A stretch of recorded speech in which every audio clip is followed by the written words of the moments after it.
en valor y destacar que el Instituto Santísima Trinidad ha sido pionero en lo que es neurociencia y educación, ¿sí? O neuroeducación.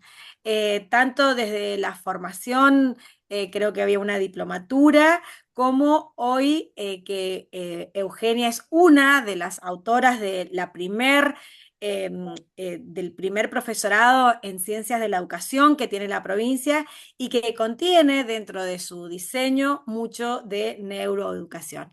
Así que simplemente felicitarlos y agradecerle por estos espacios.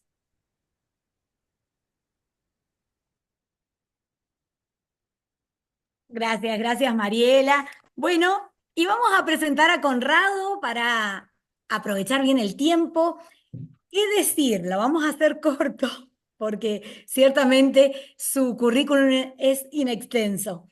El doctor Conrado Stoll es neurólogo de renombre mundial, altamente especializado en el estudio y tratamiento de accidente cardiovascular. Su sólida base académica comenzó con su graduación como médico especialista en ACV en la Universidad de Buenos Aires en 1982. Tras ello, forjó una trayectoria internacional de excelencia al completar su residencia de clínica médica en Nueva York, en hospitales afiliados a Mount Sinai, y posteriormente su residencia neurológica en la prestigiosa Universidad de Pittsburgh, Pensilvania. Su máxima especialización se consolidó en Boston, donde realizó su fellowship en ACB bajo la tutela de Louis Kaplan, líder mundial reconocido en la materia, y en el England Medical Center y Spalding Rehabilitation Hospital. Esta formación exhaustiva en los centros médicos de mayor prestigio global lo posicionan como una de las voces más autorizadas en prevención, diagnóstico y tratamiento de enfermedades cardiovasculares. Con nosotros, Conrado Stoll. ¿Qué tal? Gracias, Eugenia. Muchas gracias. Gracias por la invitación. Buenísimo estar con ustedes en San Rafael o donde estén, donde puede estar conectado desde cualquier lado, obviamente. Acá estoy en Buenos Aires, provincia de Buenos Aires. Y va a ser buenísimo. Me gusta el nombre de conversatorio. Esa es la idea. Que cualquier duda o tema, si es que lo conozco, poder intercambiar ideas. Así yo también aprendo hoy. Bien, perfecto. Bueno, vamos a alargar con una temática que hemos charlado con los estudiantes y que nos preocupa. En primer lugar, pensar cómo el sueño contribuye o en su defecto afecta el desarrollo de los procesos de aprendizaje según sea bien o mal desarrollado y qué es un sueño bien desarrollado. Muy buen tema, porque siempre la pregunta es, ¿qué hay que hacer? ¿Qué hay que proteger? A ver, decinos una cosa importante para el cerebro y uno piensa, no, es que por eso es que hemos fallado tanto tiempo. Hemos fallado mucho tiempo. Estamos en la forma actual de personas como la que nos estamos mirando ahora, hará unos 200.000 años. 200.000. Sin embargo, el cambio en expectativa de vida, en calidad de vida, en que el cerebro dure, perdure, sano y funcional, es de los últimos 100 años, yo diría, más o menos. De hecho, en ese periodo 100 a 130 se ha duplicado la expectativa de vida. Es notable, ¿no? Imaginen una curva, 200.000 años igual, una mortalidad a los 20 a 30 años. Efectivamente, según Darwin, lo único era reproducirnos. Ahora de repente, en 100 años se duplica. Y si miran los últimos 10 años, en 10 nada más, en los últimos 10 hemos aumentado 5 años la expectativa de vida. En solo 10 5 años. Antes por ahí tenían que pasar 500 años, 1000 años para aumentar la expectativa de vida en 5 años. Entonces, no se puede contar una sola cosa, pero el sueño está en el podio. Este es un podio que tiene muchos lugares número uno. No es como en los deportes. Y uno de las cosas que está, uno de los pilares en el número uno es el sueño, que lo perdemos además. Ese es el problema. Y por suerte, mientras el cerebro cerebro pesa 1,5 kilos. No es lo más pesado. Tenemos el mismo peso de bacterias en el intestino, la famosa microbiota que tanto se habla, pesa lo mismo que el cerebro. El cerebro pesa el 2% del cuerpo, pero consume el 20% de energía. Y el punto clave es que se está formando hasta todo el mundo habla de los primeros 1000 días, el primer año, los 300, hasta los 25 años se está formando. Y tenemos que cuidar el último número de la neurocientífica que se tomó el tremendo trabajo de contar neuronas, más o menos 80.000 millones de 80.000 millones de neuronas, que no es nada cuando uno piensa en las conexiones que tienen. Entonces, no hay duda que eso es muy valioso. O digamos para cerrar, tenemos la conciencia ahí. Después podríamos discutir si hay animales que puedan tener conciencia, si un objeto puede llegar a tener conciencia. El gran científico Damasio se especializa en ese concepto. Pero nosotros seguro tenemos conciencia. No hablo de estar despierto, ¿eh? No hablo de estar consciente o inconsciente en el sentido de estar despierto o dormido. Hablo de la conciencia que es la autopercepción, la qualia, el yo. Yo me sé humano. Estoy hablando casi, casi filosóficamente. Bueno, eso es algo único. Y el sueño es una de las cosas que más lo protege. Entonces, estamos hablando de jóvenes, muy jóvenes, colegio, y 9 horas de sueño por noche. Y en esas 9 horas, ¿cómo es? Son ciclos de unos 60 minutos a 90 minutos que se repiten unas 4 a 5 veces por noche. Y los ciclos tienen partes, el sueño liviano, el sueño profundo. Dentro del sueño profundo está el famoso sueño del movimiento de ojos rápidos, el sueño REM, que es cuando soñamos, cuando estamos soñando.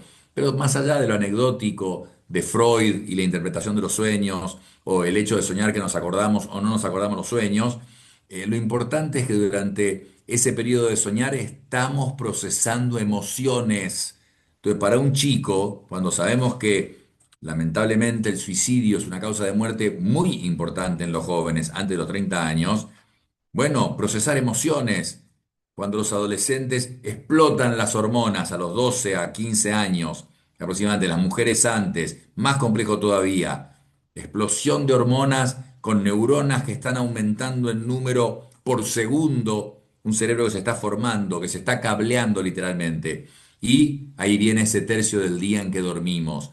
Y entonces decimos, bueno, la persona no hace nada, está quieta, está inconsciente. No, es el momento más activo, más importante para protegernos. Entonces esas 9 horas para los chicos, que ahí uno se preocupa cuando sabe que se tienen que levantar a las 6 de la mañana para ir al colegio, porque de nuevo no es lo mismo, aunque duerman 9 horas despertándose a las 6 de la mañana, sería ideal en realidad un poco más tarde y cumplir las 9 horas.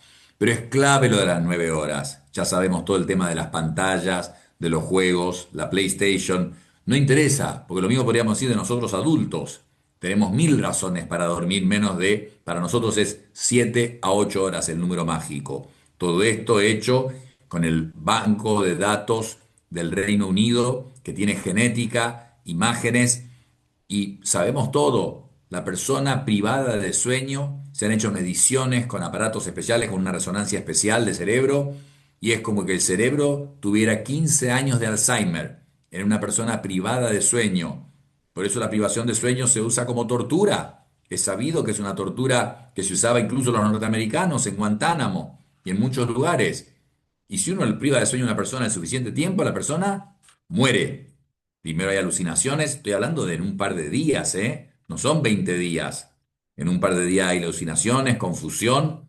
En 3, 4 días, 5 puede haber convulsiones y muerte. Entonces, durante ese periodo de soñar estamos procesando emociones. En el sueño profundo estamos fijando memorias. Los chicos que no duermen lo suficiente no van a recordar lo que aprendieron. No aprenden.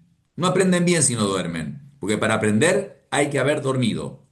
Y aparte, a los 15 años, a los 12, a los 17, se activa también, mientras dormimos, en el sueño profundo, el sistema linfático, descubierto hace relativamente poco tiempo. Un filtro para las proteínas que son las que se encuentran en el cerebro que tiene Alzheimer. Entonces, toda la vida estamos filtrando esas proteínas para que no empiecen a acumularse anormalmente en el cerebro. Si no duermo, si no tengo sueño profundo, no filtro las proteínas que pueden resultar en Alzheimer. Y lo bravo es, cuidado, para los 40 años hemos perdido el 60% de la capacidad de dormir profundo. Para los 70 hemos perdido el 90% de la capacidad de dormir profundo.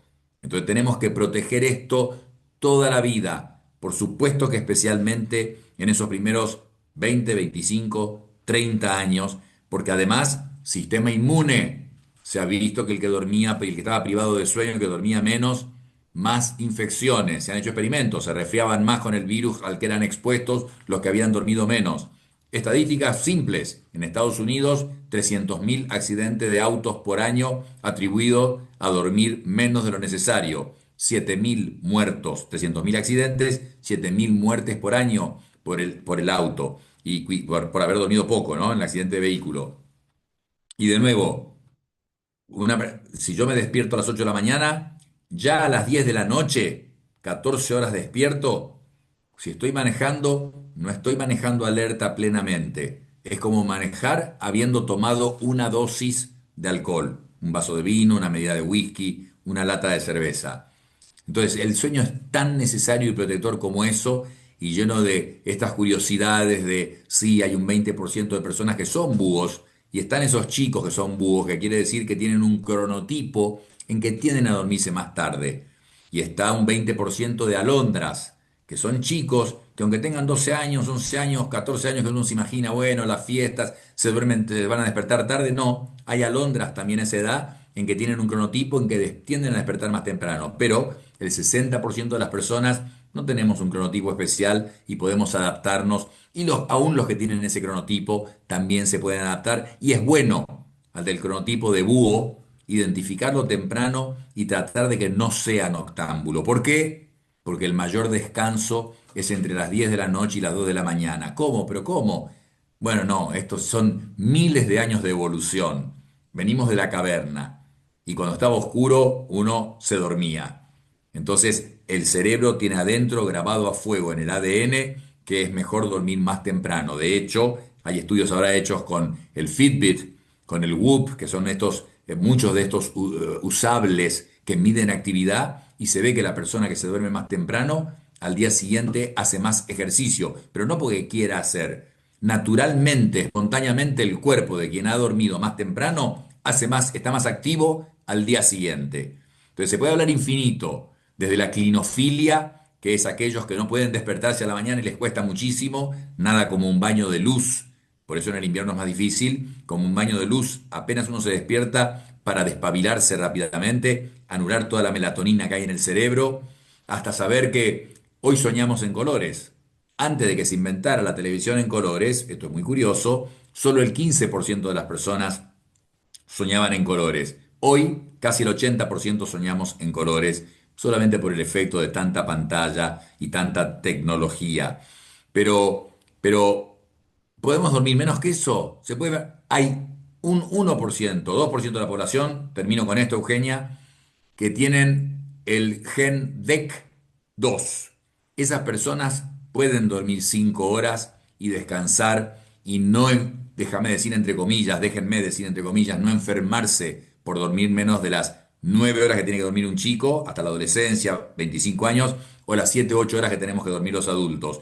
Pero es muy poca la gente. La evolución que está haciendo, que durmamos cada vez menos.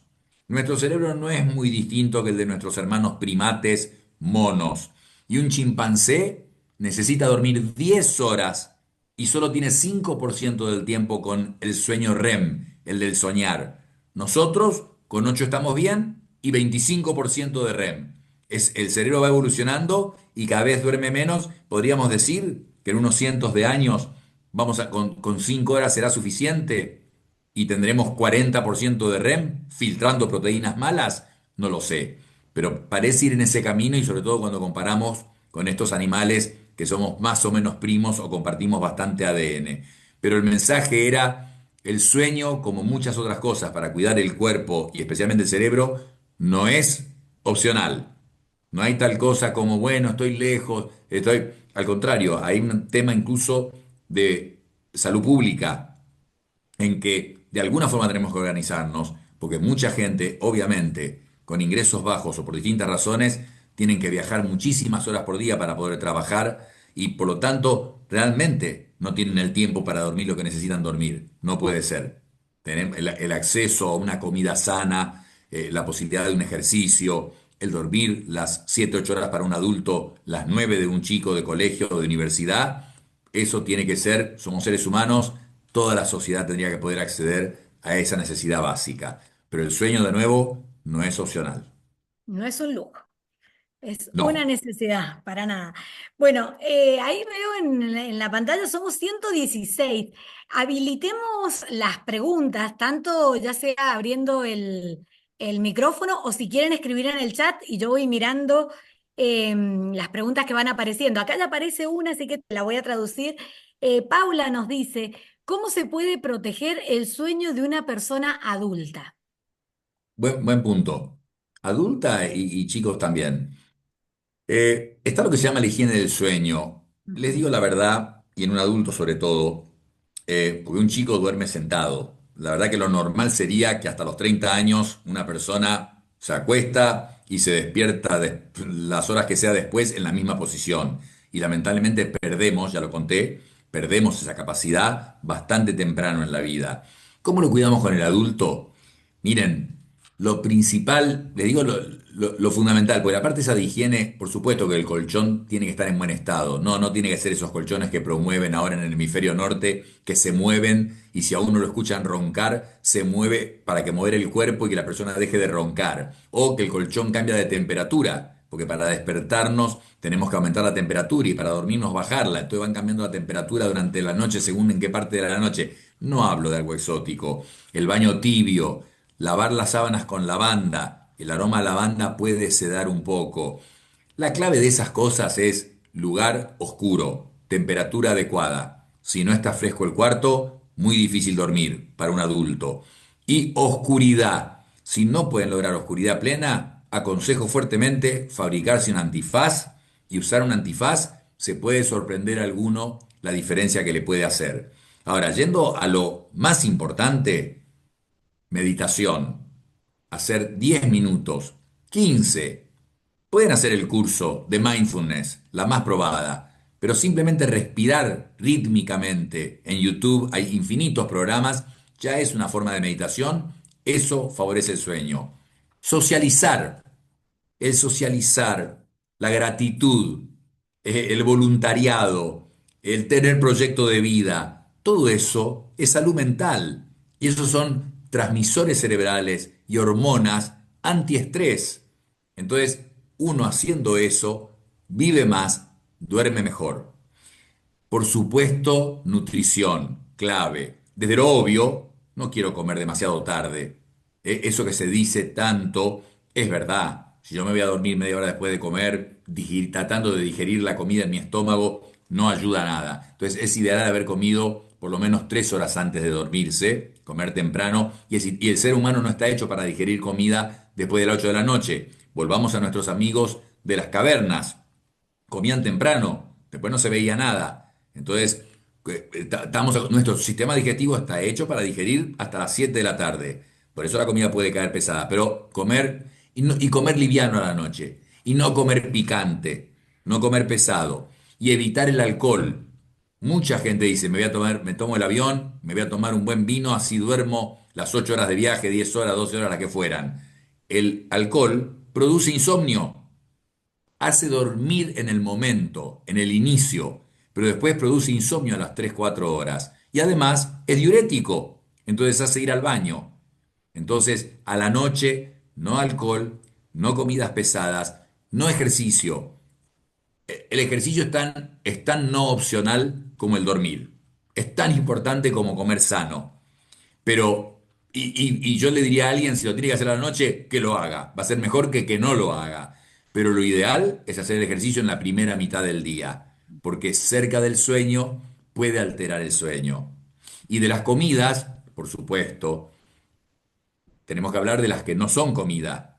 El ultraprocesado, los snacks, las pizzas congeladas, las empanadas congeladas, no las que hacen ustedes exquisitas, mendocinas, las mejores del mundo, en un horno de barro, con sarmientos. y el doble de peso de cebolla que carne, pero esas no. Pero sí, pero la ultraprocesada, con exceso de azúcar, la comida con grasas saturadas, con exceso de sal, esa que le encanta a los chicos y que vienen en bolsas con papel metalizado, y si miran las propagandas, el 80% de la promoción de la industria alimentaria es de comida ultraprocesada. Entonces, eso no es comida. Ese es el punto. No es comida. Eso hace mal. Las galletas crocantes con cremita blanca en el medio no son comida.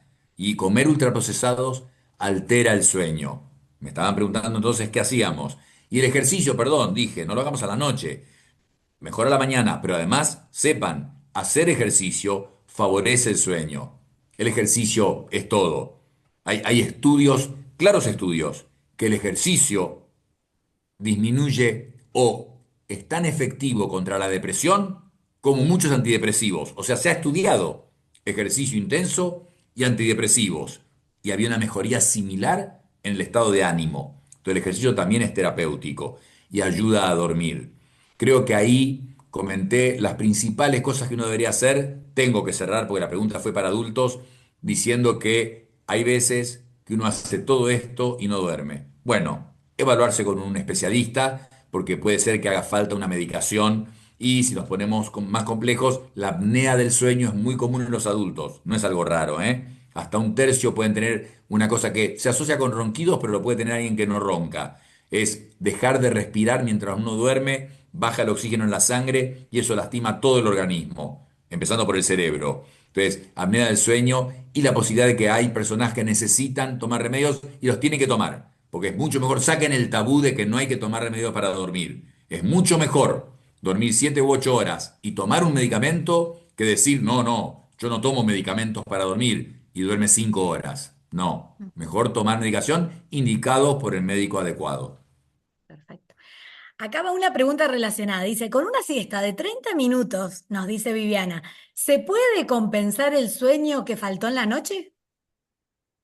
¿Qué problema hablar de la siesta Sí, te vas a en meter en un un lío. chat en que debe haber predominancia de mendocinos? Sí.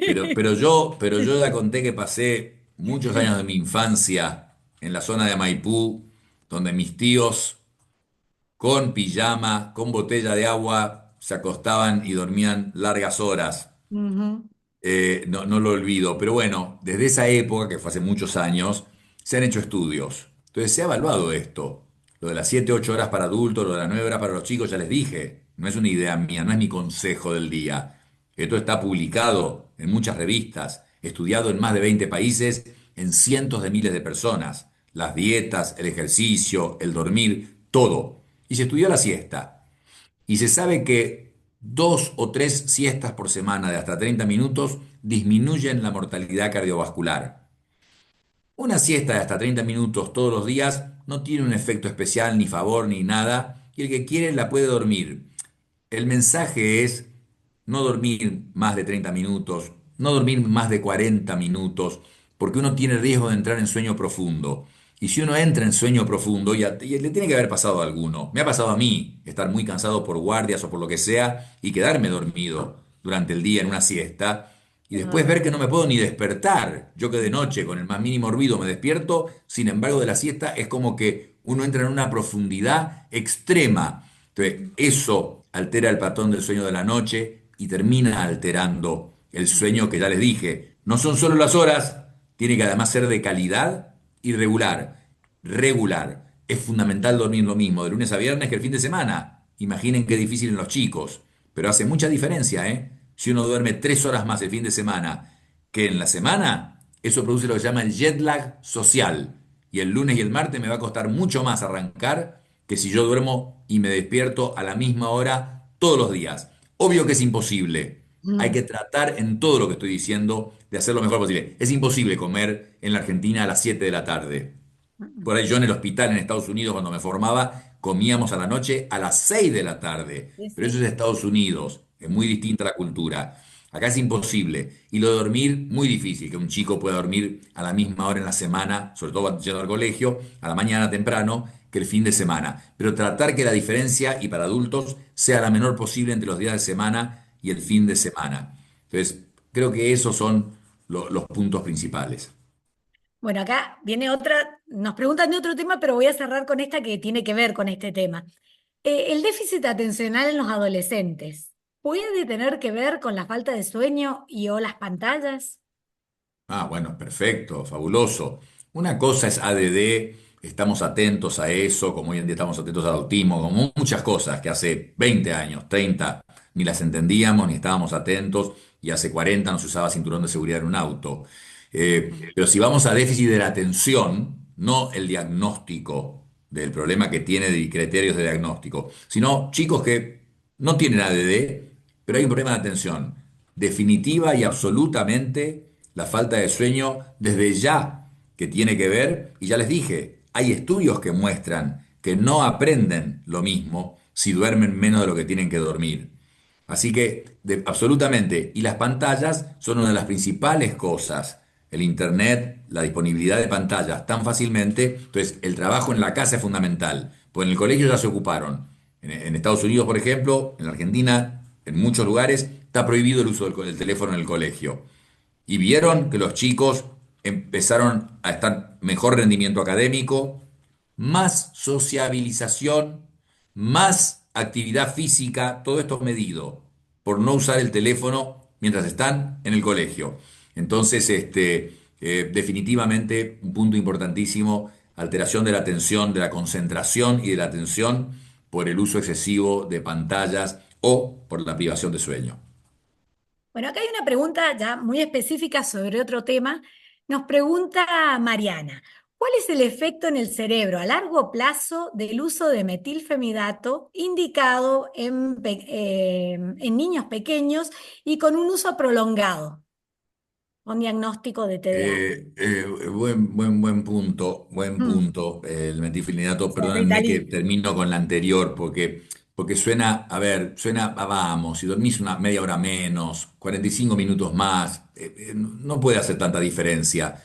Miren esto, cuando en el hemisferio norte se cambia el reloj una hora, en abril, eso afecta a unas 1.200 millones de personas que pierden una hora de sueño un día.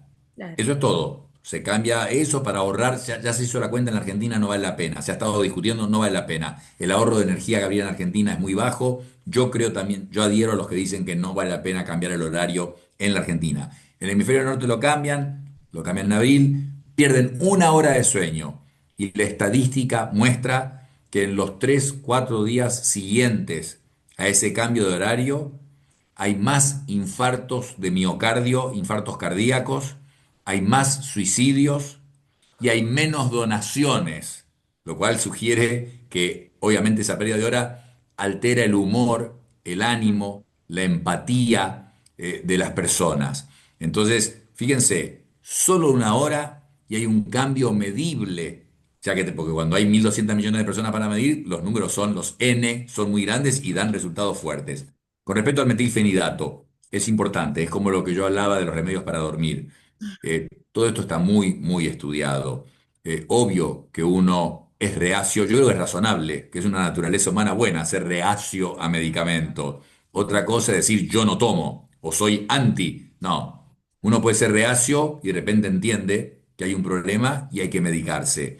Y en el caso del ADD, definitivamente en la balanza es muy superior y más positivo el uso del metilfenidato o la medicación que sea para el ADD, que son muy efectivas, que el no usarlo y las alteraciones que produce en el chico o en el adolescente barra adulto que mantiene el ADD, muchas veces desaparece en la adolescencia temprana, pero otras veces se extrapola y es ese adulto que tiene problemas con la profesión, con el trabajo que tenga, con la pareja, el problema que había en el colegio se extrapola a la vida de un adulto y la medicación es de alta efectividad y no hay evidencia de un daño por el uso a largo plazo. Lo mismo que con los medicamentos para dormir, cuando, por supuesto, cuando todos estos medicamentos están bien indicados, porque siempre viene el problema de que después esto se hace popular y entonces, o tiene fama, y entonces empiezan a indicarse indiscriminadamente. Hecho de la forma correcta, no hay ningún problema. Bueno, acá vamos a los hábitos. Ya hay dos preguntas que van por aquí y la idea acá es Natalia quien pregunta, ¿cuánto tiempo dice conlleva o cuesta la consolidación de un hábito. Por ejemplo, el de la actividad física, para que pase a ser parte de la vida, pensando ella en su Qué buena estudiante adolescente. pregunta. Una buenísima pregunta porque si buscan lo suficiente, 3 meses, un mes, 6 meses, 2 años, o lee el libro de autoayuda tal. La verdad es que la respuesta es artesanal, como debe ser todo. La medicina de hoy en día tiene que ser individualizada. No puede ser que una remera me quede bien a mí y esa no le queda bien al señor que está al lado mío, no le queda bien a la mujer que está al otro lado. Y nos queda claro que esa remera tiene que ser hecha a la medida de cada persona, si hay 10 personas. Y creemos que la medicina es la misma para todos. Obviamente la medicina también tiene que ser personalizada y la genética nos ha permitido dar un enorme paso para personalizar. Piensen en el cáncer, en que en muchos, la mayoría de los tumores, uno busca la mutación específica de ese tumor y hay una droga que es especial para esa mutación. Miren qué medicina tenemos ahora. Entonces, con respecto a los hábitos, no, no es distinto. Va a depender de la persona, de la psicología de cada uno. Está esa persona porque la perseverancia, por ejemplo, tiene un componente genético. Hay gente que es de nacimiento más perseverante que otras personas. No, ese chico no es nada más que vago. Retémoslo. Como el tema de la obesidad. No, no es una cuestión de un problema, es una enfermedad y es en gran parte culpa de esas comidas que no son comidas. Y acá hay personas que nacen con una capacidad de perseverancia tremenda y los vemos, claramente se detectan en un colegio. Y hay otros que les cuesta mucho más, pero el punto sí que aplica a todo el mundo es la repetición. Entonces uno tiene que tener más fuerza que sus propias excusas. Uno tiene que decir, voy a empezar, llámese meditación, a comer de una forma o hacer ejercicio, que es lo que probablemente más le cuesta a la gente que no le gusta hacerlo. Después viene el buen consejo, ¿eh? Porque no es que si queremos salir de no hacer nada y de repente ir a un gimnasio 2 horas y media, está mal esa idea. Tiene que ser progresivo, con alguien que nos guíe. Los seres humanos somos animales de grupo. Entonces, con grupo, con otras personas, ya sea, aunque fuera por video, por Zoom o en persona, es mucho más fácil que solo. El perseverante se va a parar solo, se va a levantar temprano en la mañana, se va a ir al living y va a hacer la gimnasia. Pero la mayoría no hacen eso. Entonces, la repetición de una acción, así como para jugar un deporte o tocar el piano o aprender un idioma, ¿cómo es? En parte, por supuesto que hay técnicas, pero en parte es repetición, repetición. De ahí viene esa idea de las 10.000 horas que decía Malcolm Gladwell, este autor de tantos libros tan interesantes.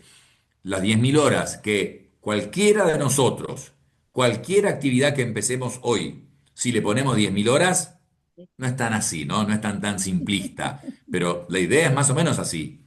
Le ponemos 10.000 horas a hacer origami y vamos a ser los mejores en origami del mundo. Y así con cualquier tema. Y en el ejercicio es eso. No digamos, no esperemos a diciembre, Navidad, el 1 de marzo me anoto en el gimnasio. No. Por ejemplo, en esta, después de esta charla, mañana a la mañana, agarren el teléfono, que hay una aplicación que se llama 7. 7, porque son 7 minutos. Solamente 7 minutos. 12 ejercicios, 30 segundos cada uno. Cuidado, los que no han hecho ejercicio nunca o tienen más de 45 o 50 años, verse con el médico primero. O no tratar de hacerlos todos, 2 ejercicios. Pero si están más o menos bien y han intentado ya varias veces y tienen el certificado o los han examinado, hagan en la aplicación 7 minutos. Mañana a la mañana. No dejen pasar más tiempo. Y después repetirle, repetirle, repetirle. Y no poner excusas. La hago igual. ¿Quién no tiene 7 minutos? ¿Quién no tiene esos 7 minutos? Cuando estamos hablando de algo que preserva nuestra salud. Lo que asegura que podamos levantar a nuestros nietos y bisnietos en el futuro. Es tan simple como eso. Cierro diciendo, Eugenia, realmente todos acá, los que estén en el chat, deberíamos cerrar los ojos ahora e imaginarnos a nosotros mismos con 85 años. ¿Cómo vamos a estar? Bueno, les aviso algo. Si no hacen los deberes, ya hemos hablado de varios, nutrición, ejercicio, sueño, y lo más probable es que no estemos bien a los 85 años. Entonces, tenemos que pensar en nosotros mismos con 85 y ahí que eso nos ayude a tomar estas decisiones y para generar el hábito, repetición. No hay un número mágico de tiempo que le va a llevar, va a depender de cada persona. Bien, vamos ahora a meternos en otro tema que son los consumos. ¿El consumo de sustancias en niños y en adolescentes o el consumo de pantallas? Es una de las preguntas que también está ahí en el chat. ¿Cómo afectan los consumos a niños y adolescentes? Bueno, creo que estamos todos de acuerdo, pésimamente. Hace mucho daño por razones obvias en que alteran el estado emocional de las personas. El cerebro es muy plástico, el cerebro, es todo lo opuesto de lo que yo estudié cuando estudié la carrera, que me mostraban un área con una flecha y acá está el lenguaje, acá está la matemática, acá está el idioma, acá está la orientación, acá está la función ejecutiva. No, es totalmente plástico el cerebro, se va adaptando permanentemente. Yo coloco sustancias, pero no hablemos ya la peor droga, cigarrillo o alcohol en jóvenes, Bien. alcohol en exceso en adultos. Esas sustancias dañan el cerebro y dañan la memoria, dañan la motivación, dañan muchas de esas funciones que además llevan a la violencia, llevan a los accidentes. Y lo que estoy diciendo simplemente es que es un tema de salud pública, es un tema que no solamente afecta a ese chico afectado, afecta a la familia, afecta a la comunidad, pero aparte, fundamental, lo dijimos antes, estamos hablando de abuso de sustancias o hacer algo negativo o el grave problema del vapeo en Estados Unidos. Lo inician para tratar de que la gente deje de fumar, que es un matador número uno, el cigarrillo. Y empiezan con el vapeo y lo que lograron es que en la secundaria aumentó dramáticamente el número de chicos, adolescentes, que vapean y ha habido muertes, porque lo que le ponen para que tenga gusto es una sustancia que se había inventado originalmente para comidas, y agregarle gusto, saborizar, pero no para aspirarlo a los pulmones. Y en algunos casos ha producido reacciones en los pulmones que han causado la muerte de chicos. Entonces el vapeo lamentablemente no ha resultado, no ha terminado de ser la salida de la adicción a la nicotina y al cigarrillo. Pero quería cerrar diciendo, entonces decía, hemos estado hablando que el cerebro se forma hasta los 25 años. Entonces estamos hablando de sustancias tóxicas, sea el cigarrillo, la marihuana, otras drogas, el alcohol a los 12 años, 14, 16, 18, que justamente sabemos, es la edad en que empiezan a ir a las fiestas, es la edad en que no tengo madurez suficiente. El canchero hace eso, así que lo hago yo también y estamos matando neuronas o estamos limitando ese desarrollo neuronal del cerebro que de nuevo se sigue formando y se sigue formando hasta que somos bastante grandes. 25 años, hace No. pocos años estábamos todos casados a esa edad. Así que, bueno, es un muy grave problema en el que hay que enfrentarlo. De nuevo, se reconoce mucho más el estigma, muchas de estas cosas, el autismo, el ADD, muchas de las cosas que hemos nombrado, adicciones, ya los estigmas han disminuido, mayor reconocimiento, la salud pública los reconoce más, los padres en el colegio se reconocen más y eso ayuda muchísimo a combatirlo, pero no ha dejado de ser un problema muy grave. Acá nos preguntan por el agua, el consumo de agua. Podríamos preguntarnos primero cuánto y después preguntan además hasta qué hora habría que tomar agua. Eh, Perdón. Somos agua. El cuerpo humano lo que más tiene es agua y es fundamental tomarla. Como en todo, es un muy buen ejemplo porque también hay un límite. No puedo tomar 5 Todo litros de bien. agua por día. Eh, y no les voy a decir 2 litros, porque la pregunta ¿qué es? ¿Para una mujer o para un hombre? ¿Para una mujer de 80 años o para una de 20? Ujú. ¿Para un hombre que vive en el Tíbet a 4.000 metros de altura o alguien que vive a nivel del mar? Entonces, depende de muchas cosas. Groseramente, 2 litros de líquido por día. Y lo que sí puedo decir, la mejor bebida es esa. Es la bebida más tomada en el planeta. La segunda bebida más tomada, hay un empate, es el café y el té. Los dos son muy buenos, los dos hacen bien, los dos antiinflaman al cuerpo, Ujú. porque se inflama por sustancias tóxicas, por actividades tóxicas.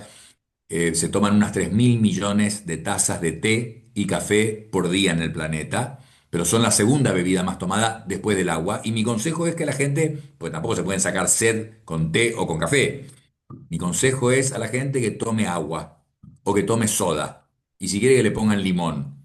Pero no a las bebidas azucaradas, que son todas. Todas las demás son azucaradas, tienen un exceso de azúcar o tienen edulcorantes, sépanlo. Hay mucha data de efectos negativos de los edulcorantes. Quizás es preferible en un café un poquito de azúcar que edulcorante. Hay mucha data. A ver, en algunas cosas nadie discute ni un segundo que el cigarrillo es un arma mortal. Indiscutible. Los edulcorantes, puede haber algunos datos que no lo confirmen, pero hay muchos trabajos que muestran problemas con los edulcorantes, no solamente que producen rebote y aumento de peso, sino aumento de riesgo cardiovascular, de diabetes, varios problemas. Pero ante la duda, y la verdad, yo sugiero evitarlo y usar una mínima cantidad de azúcar. Y sepan que la mayoría de las bebidas, lo pueden leer, miren la etiqueta, nunca son del todo claras. Los octógonos son muy útiles, pero la mayoría tienen azúcar agregada. Entonces, la mejor bebida, el agua, aproximadamente 2 litros. Cuidado en los muy chiquitos, en los muy grandes, porque miden mal la cantidad de líquido, entonces uno tiene que asegurarse que sea esa cantidad. Y cuidado, Mendoza tiene un clima muy lindo, seco, pero puede hacer mucho calor en verano. Si uno llega a transpirar exageradamente, si uno corriera una maratón en verano y ha transpirado tremendamente y se hidrata solo con agua, hay un riesgo, hay un riesgo. Ha pasado, ha pasado varias veces que ha habido complicaciones neurológicas graves y hasta muerte por hidratarse con agua. Estoy hablando después de un ejercicio extremo, con una transpiración extrema en la cual sale agua del cuerpo, pero también salen sales. Claro. Entonces, si yo tomo solo agua, estoy produciendo edema en mi cerebro, hinchando el cerebro. Por eso ahí hay que rehidratarse y todos lo han visto a Nadal, el tenista, que toma esas botellitas raras de color raro porque tiene minerales mezclado con el agua por la transpiración y cuando hacen ese esfuerzo tremendo en un tenis profesional. Pero si no, el agua es la bebida sana e ideal para cualquier situación. Euge, tengo Bueno, una consulta. Hola. te Eh, escuchamos. bien, doctor, estamos hablando de descifrar el cerebro y yo escuchaba que usted hablaba hace un tiempito de ser optimista. ¿Nos alarga la vida? Sí, sí, sí, bueno, hay estudios, hay que ver cómo se hacen los estudios, siempre hay que mirar bien el diseño, pero la metodología, hay estudios de metodología muy buena, hay escalas de optimismo, la escala groseramente es, se dice, qué probabilidad, hecho como un cuestionario largo, ¿no? Pero qué probabilidad de que me pase algo bueno en el futuro tengo. En eso se basan las escalas para medir quién es optimista y quién no es. Alguien con humor dijo que un optimista en realidad es un pesimista, o que un optimista es un pesimista mal informado. Es un pesimista mal informado. No, pero no es verdad eso. Hay optimistas, hay gente optimista en este mundo, a pesar de que es un mundo difícil y estamos en un país difícil. Y las personas optimistas en los hombres aumenta 11% aproximadamente el tiempo de expectativa de vida sana y en las mujeres 15%. Esto se ha hecho estudios grandes, con escalas sólidas, así que definitivamente, y unido a eso, al optimismo, está lo del propósito de vida. Y ya saben ustedes, si el estudio en los geriátricos mostró que la gente mayor, que no estaba bien, la mayoría estaban en un geriátrico y no estaban bien, habrá un futuro con residencias y que gente con 99 años estén bien en ese lugar. Hoy en día no tanto, pero se vio que el que cuidaba una plantita, o sea, ahí había un proyecto de vida, algo de proyecto, vivía más que los que no cuidaban la plantita que les habían dado.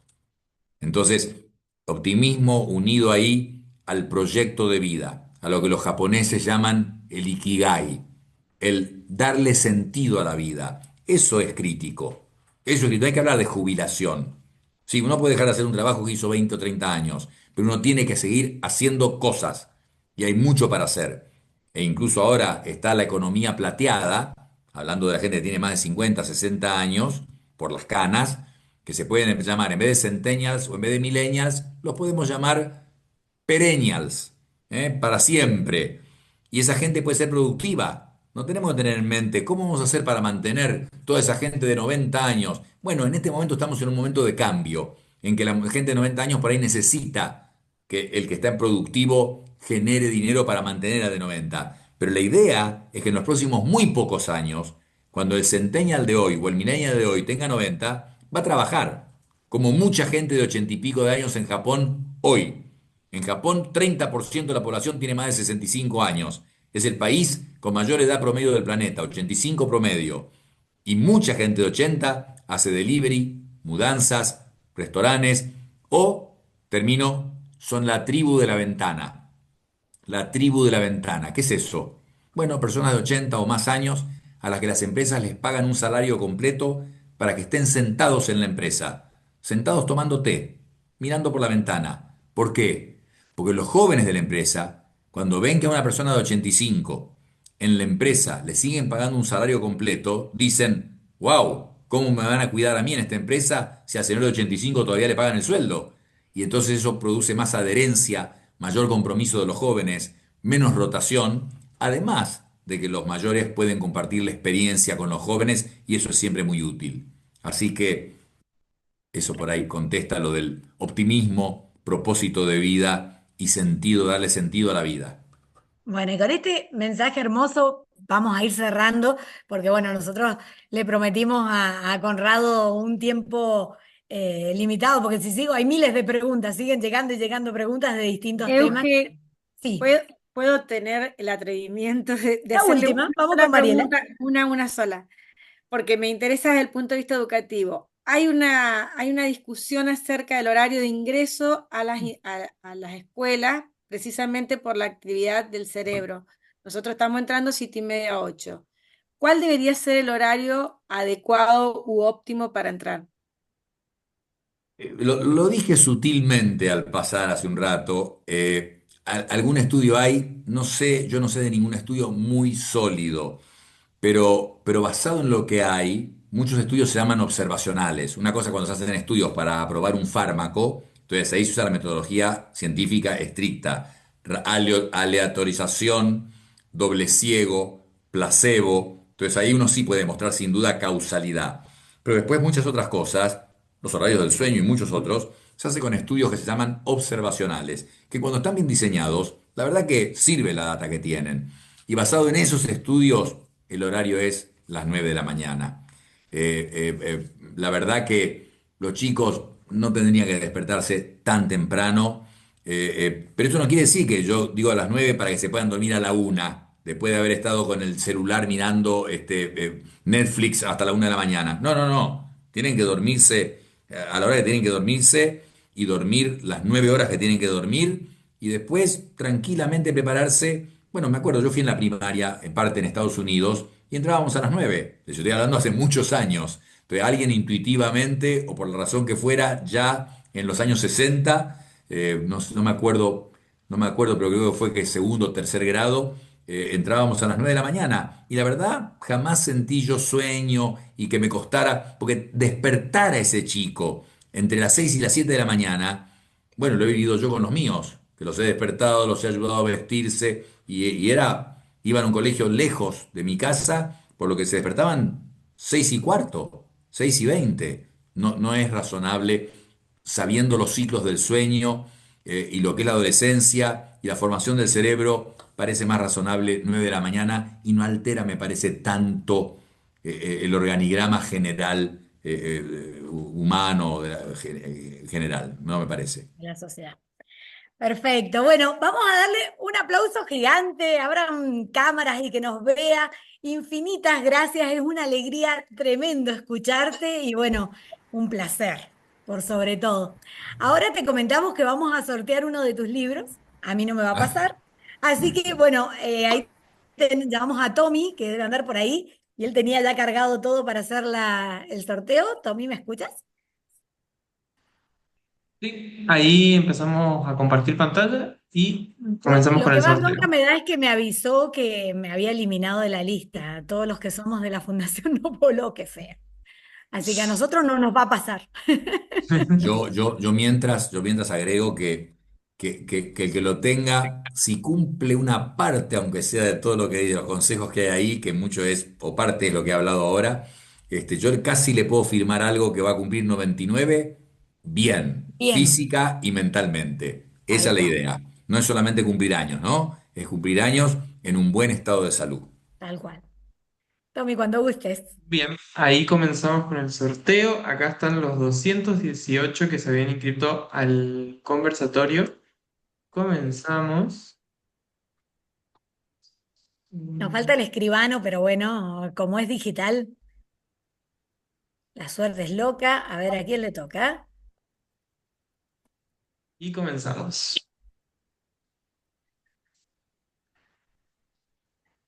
Chan, chan, chan, chan, chan, chan, chan, chan. Música de suspenso. Ahí, Yamil Estefanía Orosito. Bueno, felicidades. Yamila Ahí nos vamos. Orosito. Bueno, Yamila, tienes que pasar por la fundación porque el libro está en la sede de la fundación, en sede central, así que te esperamos por allí para retirar el libro. Y bueno, nada más que agradecer. Para los que no ganaron, sé que había otro regalito más enseguida, Tommy, antes de que, pero quiero ya dejarle libre a Conrado. Muchísimas, infinitas gracias, de verdad. Gracias por hacernos el aguante, no sé, llevarnos el apunte a los del interior, que a veces nos cuesta un montón hablar con gente tan importante como tú. No, para nada, ya sabés, dije de Maipú, ¿no? Soy la misma zona, más o menos, ahí Sí, cerca. cerquita, muy Y por cerquita. supuesto, si paso por la fundación, voy a hacer la dedicatoria del libro. Muchas gracias por la Genial, invitación, muchas ¿eh? gracias. Buenas Cuando noches a quieras, acá te todos. esperamos. Muchas Muchísimas gracias. gracias. Hasta luego. Gracias, gracias. Bueno, a quienes no salieron sorteados en el libro, también tenemos de regalo matrícula de las Ciencias de la Educación, pero esto es así, no es por sorteo. Es la primera persona que, no sé a qué lugar tienen que hacerlo, Tommy. Ahí mismo lo estoy mandando por el chat para que Ah, directamente perfecto. tengan que hacer clic y ya los El que direcciona quiera directamente. directamente al chat que está poniendo Tomás, el primero que se anote no paga directamente matrícula, ¿sí? Se libera de las dos matrículas que implican la carrera. Para aquellos que están decidiendo, ¿me anoto o no me anoto? Aprovechen ahora. El primero que llegue queda anotado sin costo la matrícula. Y muchísimas gracias a todos. Gracias Mariela, gracias José, gracias Alexis, gracias Joana, gracias Tommy, que son todos los que están trabajando siempre colaborando. Y bueno, espero que les haya gustado, a mí me encantó, pero bueno, muchas gracias por acompañarnos. ¿Cómo podés escribir sin Gracias. relación? Un mimo al alma, gracias, ¿eh? Gracias, gracias. Adiós, adiós. Sí, pero esas son 4 años, son creo. No, yo no quiero. Ahí está.